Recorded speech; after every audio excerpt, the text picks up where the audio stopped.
সরকারের ভিতরে সরকার আছে। দর্শকরা অনেকেই মন্তব্য করেছেন, আপনি দেখেছেন যে তারা বলছেন যে দেশ চালাচ্ছে ওয়াকার, কেউ বলছে দেশ চালাচ্ছে ইউনূস, কেউ বলছে দেশ চালাচ্ছে রাজাকাররা।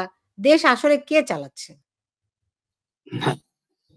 একটা হচ্ছে দেবপ্রিয়দা বলছেন যে সরকারের ভিতরে সরকার আছে। অনেকে বলেন যে এটা ফেসবুক সরকার। আপনি দেখবেন যে from the very first day, আপনার মনে আছে কিনা, পাঠ্যপুস্তক সংশোধনের জন্য একটা কমিটি করেছিল। তখন থেকে তারও আগে হচ্ছে গিয়া ডিএসসি তে, মানে ঢাকা স্টক এক্সচেঞ্জ এবং স্টক এক্সচেঞ্জে নিয়োগ করেছিল। সেখানে ফেসবুকের আপত্তির কারণে, ফেসবুকে কেউ কেউ স্ট্যাটাস দিয়েছে, তার আপত্তির কারণে তাদেরকে আর নিয়োগ দেওয়া হয়নি। আবার পাঠ্যপুস্তক বোর্ডের ওদেরকে সেটা ভেঙে দেওয়া হয়। তখন থেকে দেখবেন আপনি ফেসবুকে এক ধরনের ইয়া করে সরগোল তোলে। আপনি দেখেন লাস্ট মাইলস্টোনে টাকা চাইলো জনগণের কাছে, ফেসবুকে যে সমালোচনাটা টাকা সঙ্গে সঙ্গে সরাই ফেলল। হ্যাঁ, সো এই ধরনের আপনি যদি মানে একটা গ্রুপ বট বাহিনী করেন, যে সরকার যেই ডিসিশন নিবে সেটার লাগাতারে সারা ওয়ার্ল্ডের বিভিন্ন প্রান্ত থেকে সমালোচনা করবেন।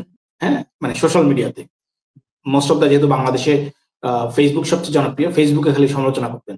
যদি করতে পারেন, সরকার প্রতি ঘন্টায় প্রতিটা ডিসিশন আমার ধারণা চেঞ্জ করে ফেলবে। হ্যাঁ, তার মানে কি আসলে এইখানে মানে স্ট্যান্ডার্ড একটা হচ্ছে প্রসিডিউর নাই, একটা হচ্ছে এমন কোন ব্যক্তি এককভাবে চালাচ্ছেন না বা ডিসিশন এক জায়গা থেকে আসছে না যারা স্থির থাকতে পারেন। এক জায়গা থেকে ডিসিশন আসছে, সে নিচ্ছে, আর এক জায়গায় যখনই সমালোচনা শুরু হচ্ছে আর এক জায়গাতে বলছে না এটা বাদ দাও, বাদ দিয়ে দিন। সো এই অর্থে তেমন কোনো হোমওয়ার্ক, কোনো নলেজ এরকম আসলে নেই, বুঝতে পারছি। কিন্তু যাচ্ছে কোথায় দেশ? এখানে আমার দর্শকরা বলছেন গৃহযুদ্ধের দিকে যাচ্ছে। না, আমার মনে হয় না। আমার মনে হয় না কেন, আমি এটা বারবারই বলি, বাংলাদেশে সেটা হচ্ছে চরমপন্থা কখনো চরমভাবে স্থায়ী হয় না। বাংলাদেশে কখনোই হয়নি, হবেও না। কেন হবে না? চরমপন্থা বিভিন্ন গ্রুপ বাংলাদেশের স্বাধীনতার আগে থেকেই ছিল, স্বাধীনতার পরেও ছিল, থাকে। এটা সব দেশেই থাকে, এটা বাংলাদেশের। সাইফুল আলম, আপনি এই কথা একদম নির্দ্বিধায় বলতে পারেন না? চরমপন্থা কিছু করতে পারবে না, তারা তো এরকম মাঝে মাঝে এরকম ধোকা তো দিতে পারবে, ধোকা তো দেয় বারবার। সেইটা আপনি এখন মানে খুব রিসেন্ট হিস্ট্রি বলে আপনি দেখছেন। আপনি না ৭৫ পরে ফিরে যান, দেয়নি, যুদ্ধের পরে ফিরে যান, সবসময়ই ছিল। কিন্তু এইটা হ্যাঁ, হয়তোবা যদি আপনি 10 মিটারের রিক্টার স্কেল ধরেন, তাহলে হয়তো তখন 2 মিটার ছিল, এখন হয়তো 5 মিটার আপনি বলবেন। ঠিক আছে, এটা তর্ক সাপেক্ষ। আপনার এটা খুব রিলেটিভ। কেউ বলতে পারে যে না, চরমপন্থা নাই। হ্যাঁ, আবার কেউ বলছে না, এখন 7% হয়ে গেছে। আমি বলছি আপনি আমাকে বলুন তো, আপনি কি মাত্রা দিচ্ছেন কি, কোন বিবেচনায়? কবে, কোন কালে বাংলাদেশে এরকম জেলখানা ভেঙে জঙ্গিদেরকে বের করে নিয়েছে? সাইফুল আলম, আপনি কি আছেন? আমার কথা কি শুনতে পান? আমি আছি, আমি কথা শুনতে পারি। আপনার সংযোগটি কিন্তু খুবই খুবই দুর্বল। আমি বলছিলাম সাইফুল আলম যে বাংলাদেশে কবে জেলখানাগুলো ভেঙে জঙ্গিদেরকে বের করে নিয়েছে, কবে এই 400-র উপরে থানা লুট করে অস্ত্র নিয়ে গেছে এবং তারা কেউ ধরা পড়ছে না। আমি শুনতে পাই, হ্যাঁ। সাইফুল আলম, আপনি কিন্তু বিচ্ছিন্ন হয়ে গেছেন। আমার মনে হয় সাইফুল আলমকে আমি আবারও যুক্ত করার চেষ্টা করবো। এর মধ্যে আমি কয়েকটা কমেন্ট, দর্শক আপনাদের কমেন্ট কিছু পড়ে আসছি। আপনি দেখুন, এখানে ৭১-এর হাতিয়ার গর্জে উঠে আরেকবার। হ্যাঁ, তারপরে অতিথি দেখুন, এদেশের সকল হিন্দু সনাতনী ভূমিপুত্র স্বাধীন সোনার বাংলা হিন্দু নাগরিকদের এদেশে শান্তিতে থাকতে দিন। হিন্দুদেরকে শান্তিতে থাকতে দিতে হবে, তো তাদেরকেও সাহস করে জোরালো বক্তব্য রাখতে হবে। আমি তখন নেটের সংযোগ দুর্বল হয়ে যাওয়ার কারণে শুনতে পাই। আমি বলছিলাম বাংলাদেশে কবে এভাবে করে জেলখানা ভেঙে জঙ্গিদেরকে ছিনতাই করে নিয়ে গেছে 2000-এর উপরে জঙ্গি, কবে এতগুলো থানা একসঙ্গে লুট করে অস্ত্র নিয়ে গেছে? আপনি বলুন আমাকে। এবং আমি এখন তো আপনি দেখছেন, আমি আবারও আপনি তো রিপিট এখন করছি, দেখছেন আমি আমি আজকে আবারও রিপিট এই যে করছি, শিবিরের কয়েকজনের চরমভাবে স্থায়ী আচ্ছা, হওয়া। আজকে আমি শিবিরের কয়েকজনের ফেসবুক স্ট্যাটাস দেখলাম। এখন তো তারা খুব নির্দ্বিধায় স্বীকার করে নিচ্ছে যে কেমন করে তারা এই ঘটনাগুলো ঘটিয়েছিল। তারা জুন মাসে কোথায় প্রশিক্ষণ নিয়েছিল, কেমন করে পুলিশের উপর আক্রমণ চালানোর পরিকল্পনা তারা করেছিল এবং সেই সংক্রান্ত প্রশিক্ষণও তারা নিয়েছিল। এগুলো তো এখন তারা নিজেরাই স্বীকার করছে। এরকম সুপরিকল্পিত হামলা রাষ্ট্রের উপর আগে তো কখনো হয়নি। দেখেন আপনি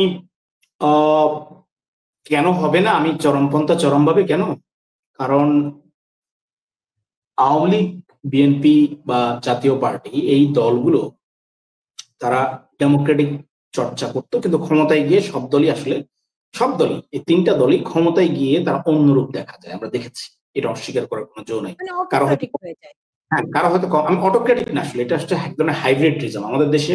অটোক্রেসি ফুল ফেজ এখন, আমি জানেন ডক্টর আলিরিয়াজের রেফারেন্স দিয়ে বলি, উনি কিন্তু যখন 5ই আগস্ট পর্যন্ত ওনার সমস্ত লেখায় বাংলাদেশ হাইব্রিডিজম কান্ট্রি, অটোক্রেসি উনি ব্যবহার করেননি। হ্যাঁ, হাইব্রিডিজম হচ্ছে ইকোনমিক ইন্টেলিজেন্সের সংজ্ঞা মতে কিছু 5টা বৈশিষ্ট্য থাকবে, যেখানে ডেমোক্রেসি আর অটোক্রেসির মাঝামাঝি, কখনো ডেমোক্রেসি একটু দেখবেন, কখনো অটোক্রেসি দেখবেন।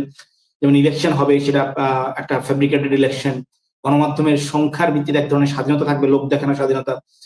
সো যাই হোক, সো সো এই প্রেক্ষাপটে আপনার যেটা হচ্ছে, মানে বাংলাদেশে বেশিরভাগ রাজনৈতিক দল এবং বেশিরভাগ মানুষ, আপনি যেটা বলছেন সেটা একটা চিত্র, ঠিক আছে? সো এইটা আগেও ছিল, এমন না যে নতুন কিছু। আগে ছিল কিরকম, আগে তারা প্রকাশ করতো না, ঠিক আছে? এটা বাংলাদেশের স্বাধীনতার পর থেকেই ছিল। আপনি দেখেন, আপনি জেলখানার কথা বলছেন, আপনি 75-তে হচ্ছে জাতীয় 4 নেতাকে জেলখানার ভিতরে হত্যা করে ফেলল, ঠিক আছে? সো আপনি, ওটা কি বড় ঘটনা না? অনেক বড় ঘটনা।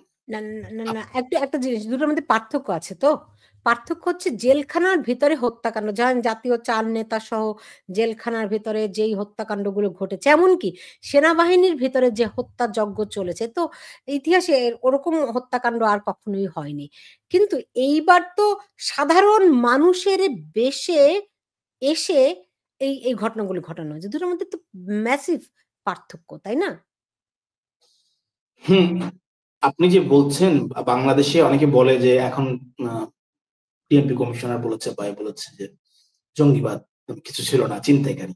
এটা পুরোটাই আমি আমার নিজের রিপোর্টিং ক্যারিয়ার দিয়ে বলতে পারি, জঙ্গিবাদ ছিল, আছে। না থাকলে এখনই এই সরকার কিছুদিন আগে 6 জনকে অ্যারেস্ট করেছে, তারপরে 26 তারিখে শরীয়তপুর থেকে একজনকে অ্যারেস্ট করেছে। কেন, কিসের জন্য? হ্যাঁ, সো সাইফুল, সাইফুল, এই কথাগুলি যে কত মিথ্যায় তো আপনিও জানেন। আপনি নিজে জঙ্গিদের উপর কত রিপোর্ট করেছেন আপনি বলুন তো? আপনি প্রথম আলোতে করেছেন, আপনি চ্যানেল 1-এ করেছেন, রাইট? আমি তো ভুলে যাইনি, তাই না? না, সো আমি আমি আমি সেটাই বলছি, তার মানে কি ওই সময় তো ছিল, ওই সময় ছিল, হ্যাঁ ওই সময় না ছিল। থাকলে কি একযোগে 64 জেলা 63 জেলা একযোগে বোমা হামলা হয়? না, সেটাই তো না থাকলে কি সেটাই তো সিটিতে বলছি, বোমা হামলা হয়? সেটাই তো না বলছি, থাকলে কি ওডিসিতে বোমা হামলা হয়? সেটাই বলছি। আপনি দেখেন, আপনি দেখেন, সেটার পরে হোলি আর্টিজান পর্যন্ত বাংলাদেশে জঙ্গিবাদটা দমন করার জন্য এক্সট্রিম কোনো ব্যবস্থা নেওয়া হয়নি, বরং আমি বলবো যে এটা নিয়ে ব্যবসা করেছে পুলিশ, র্যাব, যারা ছিল তাদের অনেকেই নানান ধরনের ব্যবসা করেছে। বিদেশ থেকে ফান্ড আসছে বা সরকার ফান্ড দিয়েছে, 10 টাকা দিয়েছে, তার মধ্যে 5 টাকা খরচ করেছে, 5 টাকা বেলাইনে খরচ করেছে বা নিজেরা করছে, এটা হয়েছে।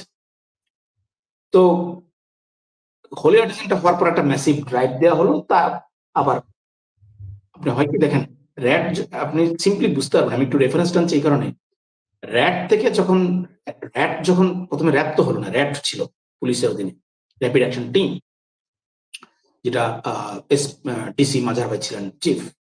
তো সেটা পরবর্তী দ্বন্দ্বে র্যাব আর্মির হাতে চলে যায়। র্যাবে শুরুতে কিন্তু র্যাব বা র্যাট খুব জনপ্রিয় ছিল, খেয়াল করে দেখেন। মিসইউজটা শুরু হয় আপনি যখন অবৈধভাবে করতে হবে না, অবৈধ পদ্ধতিটা ব্যক্তিগত পর্যায়ে চলে যায়। যেমন ধরেন আপনি 2004 সালে আপনার আহসানুল্লাহ মাস্টারের হত্যা আমরা 1 নম্বর সাক্ষী সুমন ছিল, তাকে র‍্যাব 1 পিটিয়ে মেরে ফেলে। এটা সম্পূর্ণ ছিল কোনো পলিটিক্যাল কেস ছিল না, এটা ব্যক্তিগত কেস ছিল। একটা দোকান নিয়ে ঝামেলা, আর সে র‍্যাবের 2 আইসি তখন ছিল, সে হচ্ছে গিয়ে তার আত্মীয়র দোকান ছিল। এই থেকে শুরু, তখন থেকে পতনটা মানে একদিনে হয়নি। সো আপনি জঙ্গি দমনের নামে এখানে ব্যক্তিগত অনেক শত্রুতা আর এই সেই অনেক ধরনের ব্যবসা হচ্ছে। আপনি মানে শুনলে অবাক হবেন যে রমনা বোমা হামলার যে প্রথম চার্জশিট 16 জন, সেটা ছিল সম্পূর্ণরূপে নন পলিটিক্যাল, কিন্তু পরবর্তীতে আওয়ামী লীগ বিএনপি 2 গভর্নমেন্টই এই 16 জনকে বাঁচানোর জন্য, মানে 2 গভর্নমেন্টের পাওয়ারফুল লোকজন এই 16 জনকে বাঁচানোর জন্য চেষ্টার পর চেষ্টা করেছে। এমনকি কোর্টে যে ময়নাতদন্ত রিপোর্ট জমা দেওয়া হয়েছে, সেখানে বলেছে রমনা বোমা হামলায় কোনো বোমা হামলায় হয়নি, এটা গুলি হয়েছে, গুলিতে মারা গেছে। আপনি দুটোরই, আওয়ামী লীগ বিএনপি দুটোই।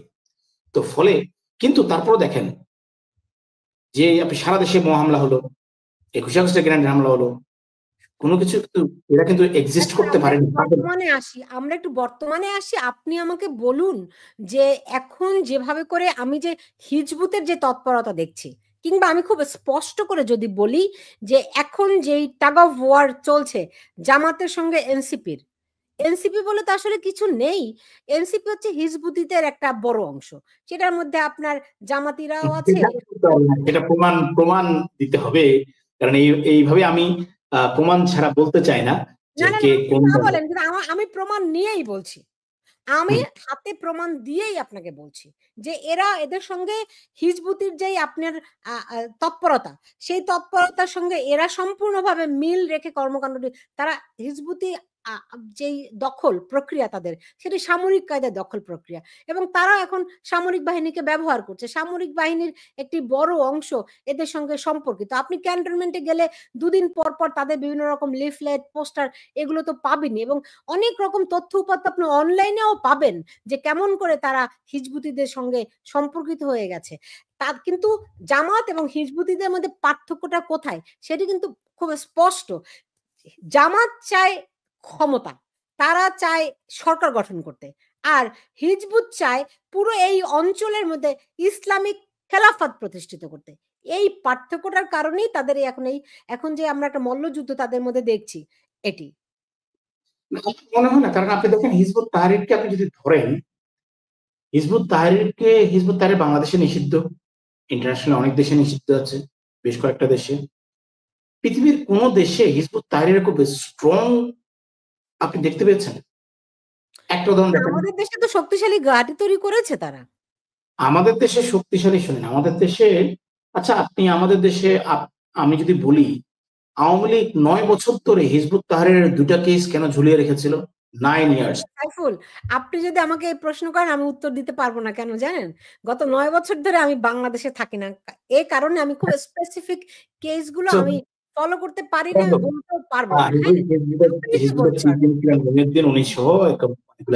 একটা হচ্ছে আপনি যেই করুক, উনি সাধারণ মানে নর্মাল ফৌজদারি অপরাধ করুক বা এক্সট্রিম লেভেলের অপরাধ করুক, যেই করুক না কেন, আপনি একটা কেস 9 বছর পেন্ডিং রাখতে পারেন না।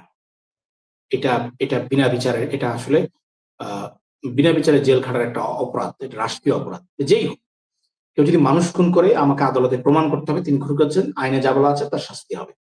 যে জিনিসটা, যে প্র্যাকটিসটা আমরা হারিয়ে ফেলেছি, যে এটা কিন্তু সমাজের নর্মস। আপনি আদালতে 107 লোক দিয়েও পারবেন না যদি সুশাসনের প্র্যাকটিস না থাকে। আপনাকে এই প্র্যাকটিসটা তৈরি করতে হবে।